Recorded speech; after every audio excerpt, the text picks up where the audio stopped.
There are many times in our life when we're having short interactions and all of a sudden we have to be able to describe ourselves in shorthand and in not too complex of a manner, and it has to be quick. And so usually we use words or phrases singularly that encapsulate or are supposed to encapsulate our entire being and who we are as humans.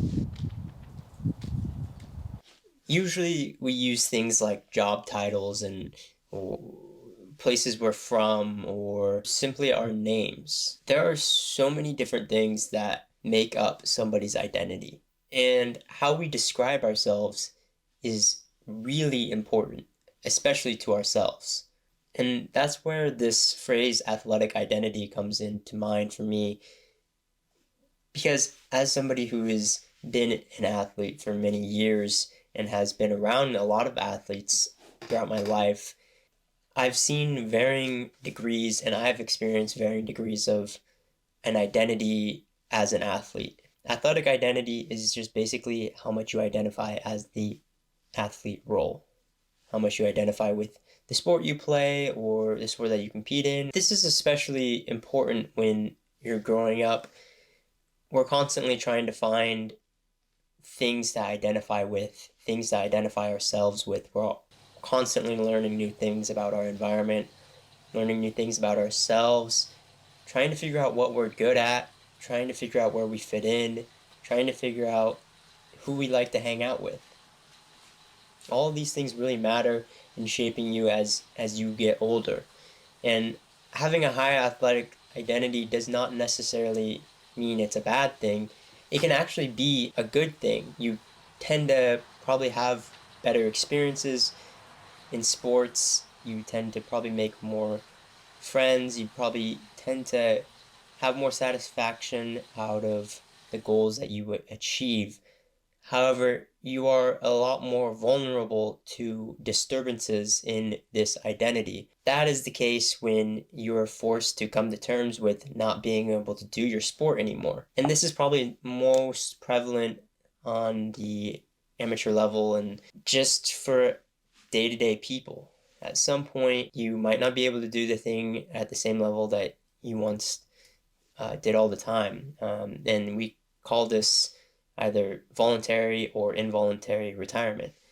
Obviously, voluntarily, you're going to see it coming if you decide you don't want to do the sport anymore. But involuntarily is a little bit more of a sudden stop, an injury, or you graduate high school, or something happens and you just can't do your sport anymore, period. Not having a sense of closure on something like that, something maybe big that you've been doing for most of your life, is quite startling and quite anxiety inducing and can be depressing. Any fluctuation in between those two things, in between those two variables of being able to do your sport at a high level and not being able to do your sport at all, like there's a spectrum in between there. And sometimes we go from being a college athlete, a high level college athlete, to now you're out of college and now you just have to do it recreationally. You have to do it for fun. It's just not, it might not be the same. Like how do you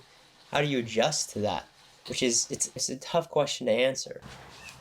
I think it's probably, well, it is important to have an idea of what you do in your free time for enjoyment, what you talk about with friends, what you do to hang out with people. All these things revolve around, obviously, things that you enjoy, but if for some reason it was only revolved around your sport, what would happen if that all went away? Would you still have friends to hang out with? Would you still have things to do for fun in your free time?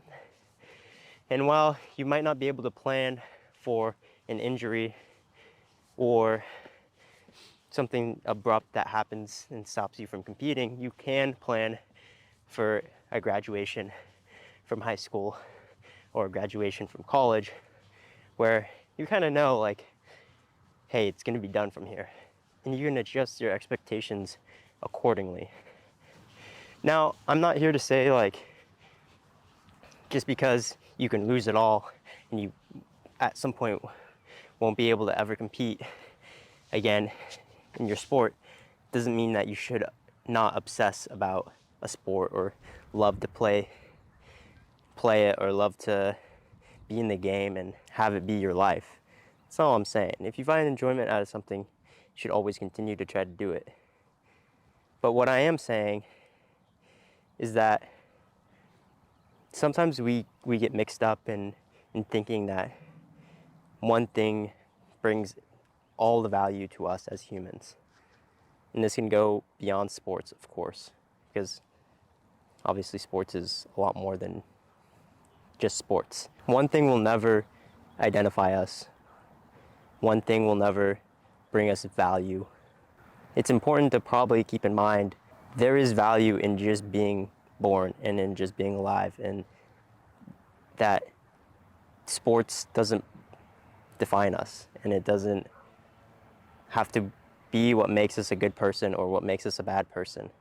Like, it is just enough to be alive, and it is just enough to be born. And sometimes I feel like I forget that. You get so caught up in trying to prove yourself and prove your value by being good at something, when that shouldn't be the sole reason for having to enjoy it or for wanting to do it just because you know you're good at it. But it is something that enhances life, and that's okay. And so it is okay to have something define us a little bit, but it's also not okay for it to define us entirely. At the end of the day, though, you should probably talk to a professional sports psychologist or just a general therapist or counselor if you are actually struggling with some of these expectations and some of these looming things over you. And if you're having identity issues, it's probably something good to talk to somebody about who can give you maybe some more help and more guidance. But other than that, thank you. Thanks for watching this, and I'll see you guys next time.